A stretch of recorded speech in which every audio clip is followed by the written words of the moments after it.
амансыздар ма қазақ елі? Біз жаңа ғана келіп түскен ақпараттардан Қаржаубайдың қарындасы Бақыт Римуаны 15 тәулікке қамауға алғанның үстіне енді оны елімізден депортация жасау туралы қаулы шыққанын естідік. Бұл қандай әділетсіздік? Бақыт ол этникалық қазақ. Оның басқа баратын отаны жоқ.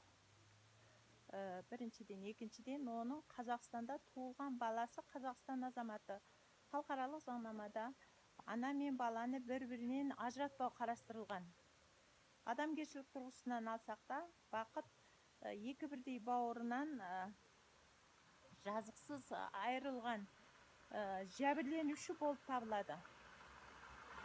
Сондықтан бұндай жағдайда құзырлы органдардан Бақытты тез арада босатып, оған жан-жақтылы қолдау көрсетілуін, оның құжаттарын дұрыстап беруін және оны ешқашан депортация жасамауын талап етеміз. Қаржаубай мырзаға және оның семьясына, Бақытқа елімізден қолдау болуын талап етеміз.